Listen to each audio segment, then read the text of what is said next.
Suatu masa di mana manusia telah menciptakan sebuah teknologi yang membuat sebuah mimpi bisa diakses oleh lebih dari satu orang. Melalui teknologi tersebut, beberapa orang dapat mengalami dan berbagi mimpi yang sama. Dominic Cobb dan timnya mengambil ide atau informasi berharga dari seorang target. Mereka melakukan itu dengan cara memasuki alam bawah sadar si target. Dengan demikian, target tersebut tidak akan menyadari apa yang telah dialaminya, karena ia merasa hanya sedang bermimpi. Pada awal cerita, kita menemukan Cobb dan timnya tengah melakukan pekerjaan mereka. Mereka menargetkan seorang pengusaha kaya bernama Saito.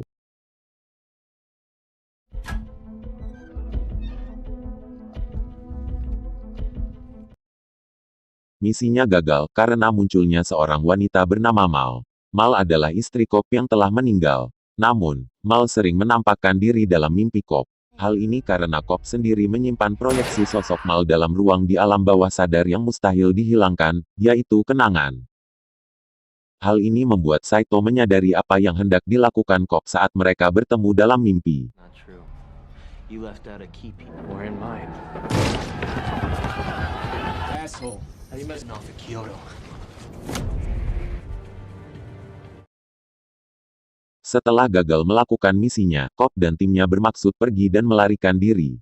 Namun, Saito justru menemuinya dan menawarkan sebuah kerja sama dengannya. Saito mengakui kehebatan Cobb dan timnya dan ia ingin menyewa mereka untuk melakukan sesuatu dengan target seseorang bernama Robert Fisher. Robert Fisher merupakan anak dari Maurice Fisher. Sementara itu, Maurice Fisher adalah pemilik perusahaan yang menjadi saingan Saito. Saito mengetahui bahwa Maurice akan mewariskan seluruh harta dan aset-asetnya kepada Robert. Maka, Saito menginginkan agar Cobb dan timnya menanamkan sebuah keyakinan kepada Robert untuk membubarkan perusahaan milik ayahnya. Dengan demikian, perusahaan milik Maurice tidak akan menjadi saingan Saito lagi. Saito juga mengetahui masa lalu Cobb yang menjadi tersangka atas tindakan bunuh diri Mal. Maka, Saito berjanji akan menghapuskan status kriminal Cobb apabila Cobb bersedia menerima tawarannya dan berhasil melakukan pekerjaannya. Cobb menerima tawaran Saito dan mulai mengumpulkan timnya. Saat ini, ia telah memiliki Arthur sebagai rekannya. Arthur bertindak sebagai penyedia segala kebutuhan yang berhubungan dengan misi-misi Cobb dan timnya. Kemudian, Ims yang ahli menyamar. Biasanya, Ims bertugas mencuri identitas orang dekat target dan menggunakan identitas tersebut untuk memengaruhi target. Selain itu, Cobb juga memiliki rekan bernama Yusuf yang merupakan seorang ahli kimia. Yusuf bertugas menyediakan ramuan yang dapat membuat mereka tertidur dan memasuki alam mimpi yang sama. Cobb menemui Profesor Stephen Miles, yang selama ini menjadi mentor sekaligus ayah mertuanya. Miles lalu merekomendasikan seorang gadis bernama Ariadne untuk memegang posisi arsitek dalam tim Cobb. Cobb meminta Ariadne menggambar sebuah labirin untuk mengetesnya. Cobb akan menerima Ariadne sebagai rekan jika gadis itu mampu menggambar labirin yang tidak dapat dipecahkan oleh Cobb. That's more like it. Cobb menyarankan Ariadne membuat sebuah totem. Totem adalah benda yang akan menjadi penanda apakah seseorang berada dalam mimpi realita. Cobb sendiri memiliki sebuah gasing sebagai totemnya. Jika gasing tersebut berputar dan stabil terus-menerus, Cobb masih bermimpi. Namun, jika gasing itu berputar dan kehilangan keseimbangannya lalu berhenti dalam periode yang normal, Cobb telah bangun dan berada di dunia nyata. Setelah itu, Cobb dan timnya mulai melakukan berbagai persiapan untuk misi mereka. Mereka berencana untuk memasuki alam bawah sadar Robert dan membawanya ke dalam mimpi lapisan ketiga. Rekan-rekan Cobb mulai melakukan pekerjaannya masing-masing. Cobb juga memberi beberapa masukan kepada Ariadne berkenaan dengan desain mimpi yang akan dibuatnya. Aturan dalam dream sharing. Pertama, 5 menit dalam dunia nyata sama dengan 1 jam dalam dunia mimpi. Kedua, seorang arsitek mimpi tidak boleh mendesain alam mimpi menggunakan seluruh aspek realita yang diketahuinya karena hal itu dapat menimbulkan kebingungan. Ketiga, dalam kasus biasa, mati dalam mimpi berarti terbangun dalam dunia nyata. Namun, dalam mimpi lapis ketiga, kematian berisiko melemparkan seseorang ke dalam limbo pakeli, bukan ayam tok dalang. Limbo yaitu alam bawah sadar tanpa batas yang berpotensi membuat seseorang lupa bahwa dirinya masih bermimpi.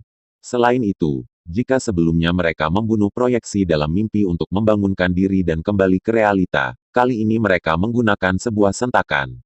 Setelah semuanya siap, Cobb dan timnya bersama Saito memulai misi tersebut. Mereka menyusup dalam sebuah pesawat yang Robert juga menaiki pesawat itu sebagai penumpang. Selama penerbangan itu, Cobb dan timnya, termasuk Saito dan Robert tertidur setelah menenggak minuman yang mengandung ramuan dari Yusuf.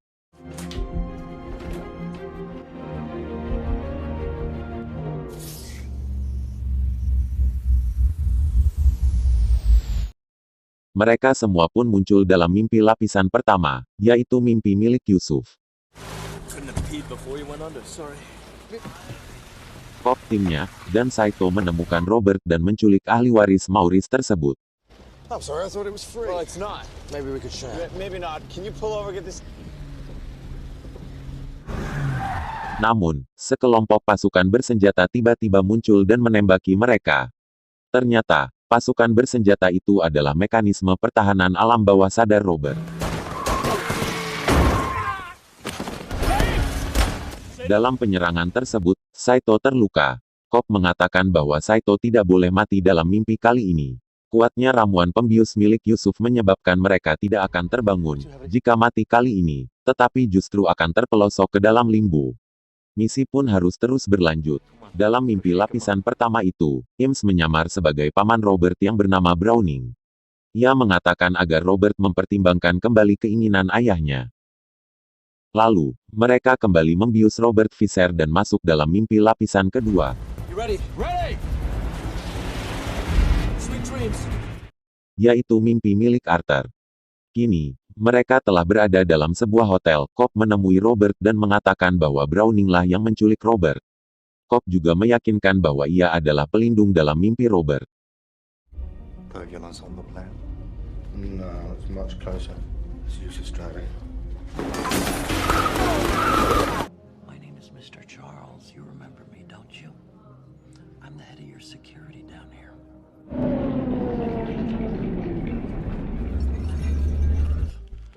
While you're all asleep in 528, I wait for you to be in freefall. Can't drop you without gravity. Right. Mereka berhasil meyakinkan Robert. Mereka pun kembali membius Robert dan masuk dalam mimpi lapis ketiga, yaitu mimpi milik Ims. Go to sleep, Mr. Eames. Kini, mereka berada di sebuah rumah sakit pada musim dingin. Menurut rencana, Robert akan menemui proyeksi ayahnya di tempat ini, tetapi pasukan pertahanan alam bawah sadar Robert muncul kembali dan menyerang mereka. Sementara itu, Yusuf yang mengemudikan van di mimpi lapis pertama mengalami kecelakaan.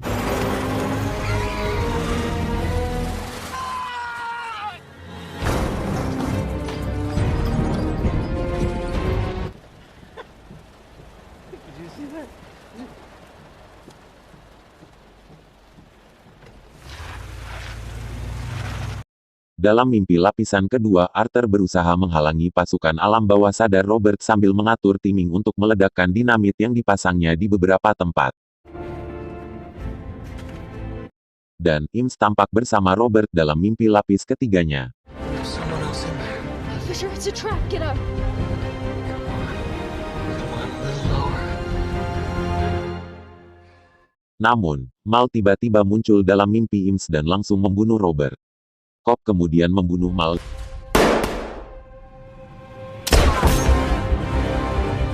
dan merasa putus asa karena mengira misi mereka telah gagal. Akan tetapi Ariadne menemukan sebuah solusi. Ia mengajak Cobb untuk memasuki lapisan mimpi karena ia yakin mereka akan menemui Mal dan Robert dalam mimpi Cobb. Maka Cobb dan Ariadne pun memasuki alam yang ternyata adalah limbo.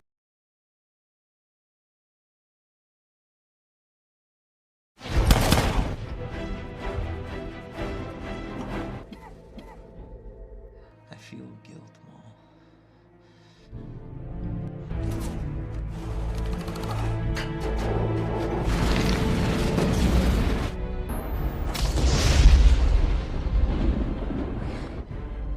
You can't have him. If I stay here, will you let him go? What are you talking about? Fisher's on the porch. Ariadne kemudian menemukan Robert dan memberinya sentakan sehingga Robert kembali terbangun dalam mimpi lapisan ketiga bersama Ims. Robert pun bertemu dengan ayahnya dan menangkap pesan sang ayah yang mengatakan agar ia menjadi dirinya sendiri dan mengikuti jalan hidupnya sendiri. Arthur menemukan timing yang tepat dan meledakkan dinamitnya. Hal itu membuat seluruh alam mimpi mendapatkan sentakan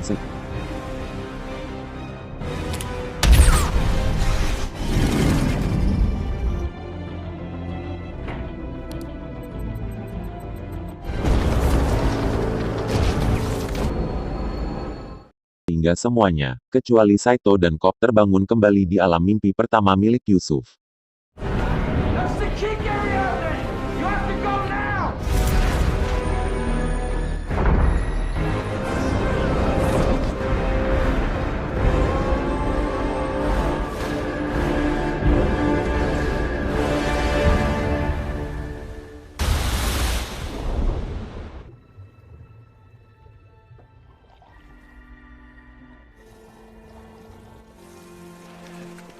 Saito tidak mampu bertahan dari lukanya.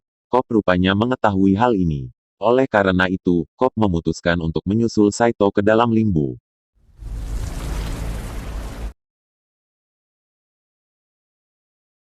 Dalam limbo, Cobb bertemu dengan Saito yang menjadi sangat tua.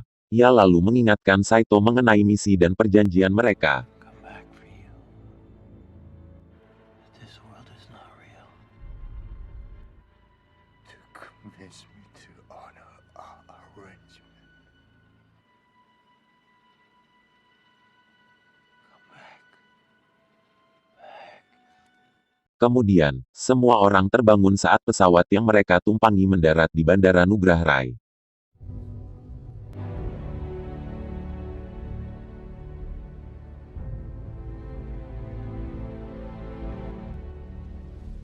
Cobb berjalan keluar dari pesawat dan mendapati Profesor Miles telah menjemputnya. Ia lalu pulang dan melihat kedua anaknya.